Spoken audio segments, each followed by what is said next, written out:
Bismillahirrahmanirrahim. Assalamu alaikum. This is me, Ahmad Malik from English In. Today we are going to discuss hate, which is past of haze and have. आज हम discuss करने वाले हैं hate, जो कि haze और have का past है. It is also called possessive verb. Possessive verb जो कि कब्जा, मिल्कियत, ऑनरशिप जाहिर करते हैं. So basically hate is the past of haze and have. Has और हैव आपने प्रीवियस लेक्चर में कवर किया होगा कि why do we use this. तो हेज और हैव उसी का हेड जो है वो पास्ट है. Okay, so we are just looking forward with definition that is we use had to show past position, relation, ownership and disease.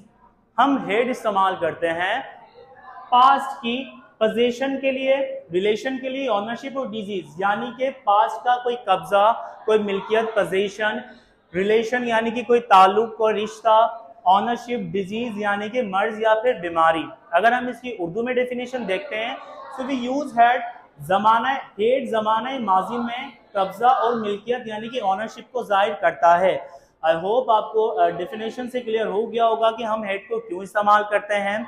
For example, ऐसी चीज जिसका माजी में मुझसे ताल्लुक था और वो मेरी ऑनरशिप में थी, मैं उसका ऑनर था, वो मेरी पोजीशन यानी मलकियत, कब्जे के अंदर थी.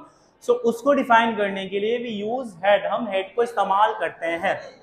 If I talk about recognition, so the recognition says कि इस सेंटेंसेस के एंड में आपको क्या मिलेगा? पास था, पास थी, पास थे और पास थी. सेंटेंसेस के एंड में आपको ये रिकग्निशन, ये साइंस मिलेंगे जिससे अंदाजा लगाया जा सकता है that the sentence is of head. Sentence is talking about past position, that is possessive verb. तो आपको इससे अंदाजा हो जाएगा. अगर मैं बात करूं प्रोनाउंस की, जैसा कि आपने प्रीवियस लेक्चर में पढ़ा होगा कि हेज और have, hedge third person singular के साथ लगता है और हैव जो है वो डिफरेंट प्रोनाउंस के साथ लगता है. But there is a condition कि हेड के अंदर हम तमाम प्रोनाउंस के साथ हेड इस्तेमाल करते हैं. फॉर एग्जाम्पल, आई हैड यानी कि मेरे पास, यू हैड तुम्हारे पास, वी हैड हमारे पास, दे हैड उनके पास, ही हैड उसके पास फॉर बॉय, शी हैड उसके पास फॉर गर्ल.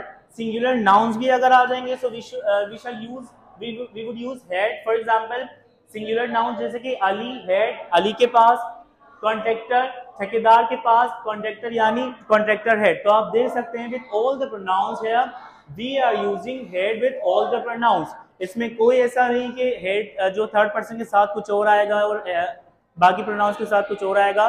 जितने भी हमारे पास प्रोनाउंस है सबके साथ वी यूज हेड. ओके, अब हम चलते हैं नो और नॉट की जानिब. जैसा कि उससे पहले हम थोड़ा फॉर्मुलेशन देख लेते हैं कि फॉर्मुलेशन क्या कहता है. सबसे पहले वी राइट सब्जेक्ट, हम अपना सब्जेक्ट लिखते हैं. After that we shall write here had. हमने हेड लिखा जो कि पास्ट का पॉसेसिव वर्ब ऑफ पास्ट का है, जो कि हैज और हैव का पास्ट है, had. After that we have object और noun. Understand, this is affirmative. उसके बाद हम लिखेंगे सब्जेक्ट, हेड, नो और नॉट, फिर ऑब्जेक्ट. नो नॉट का कॉन्सेप्ट भी मैं आपको अभी बताता चलूंगा, आपने प्रीवियस लेक्चर में भी पढ़ा होगा बट हम इसे दोबारा डिस्कस करेंगे. उसके बाद जब हम इंटेरोगेटिव क्वेश्चन वाला जो बनाते हैं sentence, so we use had as a before that subject. उसके बाद सब्जेक्ट है, हमारे पास ऑब्जेक्ट है और क्वेश्चन मार्क है. Interrogative plus negative, had, subject, no, not plus object. So this is the formulation. अब हम आ जाते हैं नॉट की जानिब कि हम नो का भी इस्तेमाल करते हैं और नॉट का भी इस्तेमाल करते हैं. So using not, we use not before adjectives. When there are adjectives, so we use not. अभी not हम तब इस्तेमाल करते हैं जब हमारे पास कुछ adjectives होते हैं. What are adjectives?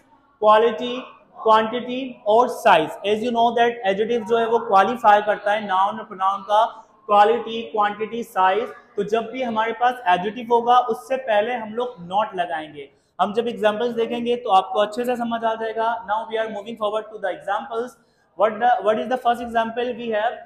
We have मेरे पास कार थी. अभी आप रिकग्निशन देख सकते हैं कि इस जुमले के एंड के अंदर रिकग्निशन आ रही है था, पास थी, कार मेरे पास थी. ओके, सो मेरे पास कार थी. I had car, I is subject here, had is had. After that car is object और नाउन. अब इससे अंदाजा हो रहा है कि हमें कार की, जिस कार की मैं बात कर रहा हूँ वो मेरे पास माजी के अंदर थी. मैं माजी में उस कार का ऑनर था.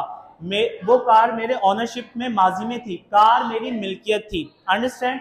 तो इससे we can see the example. Now the second example is उसके पास घर नहीं था, he had no home। उसके पास घर नहीं था, he had no home।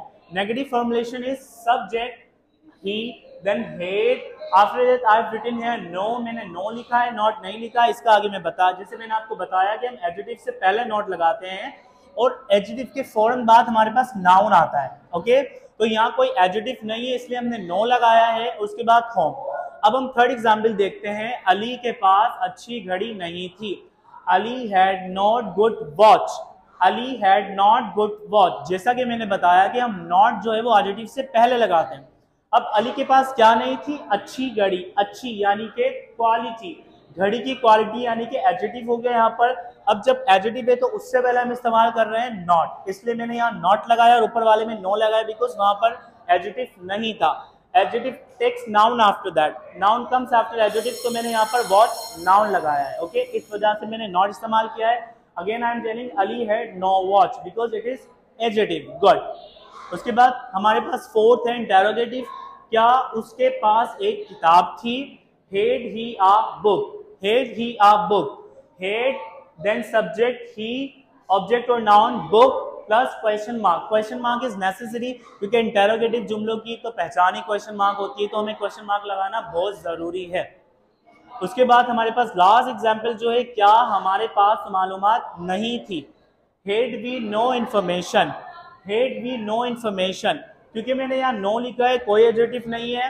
Head, then उसके बाद हमारे पास है subject, we have no, then we have information object और नाउ। उसके बाद हमारे पास है question mark, that is our question mark. अब अगर मैं इसको एडजेक्टिव में बनाना चाहूँ कि हमारे पास एक मालूमात नहीं थी, क्या हमारे पास एक मालूमात नहीं थी? Had we not one information, तो one is a quantity of adjective, तो अगर यहाँ पर एक आ जाता या कोई एडजेक्टिव आ जाता तो नॉट आता। एडजेक्टिव नहीं है, इस वजह से हमने यहाँ पर नो लिखा है। जैसे कि मैंने डेफिनेशन में बयान किया कि डिजीज के लिए जो इस्तेमाल करते हैं तो डिजीज भी हमारी ऑनरशिप में आती है, हमारी ही होती है हमारे पास। अगर मैं बोलूँ कि मेरे सर में दर्द था, so I had a headache, I had headache, मेरे सर में दर्द था, I had headache. I had fever, मेरे बुखार थी या मुझे बुखार था। ओके, तो ये भी हमारे ऑनरशिप में आता है, इसके हम ही पोजीशन में आता है, हमारे हम ही इसके मालिक होते हैं, ये हमें है, तो फॉर दैट वी यूज।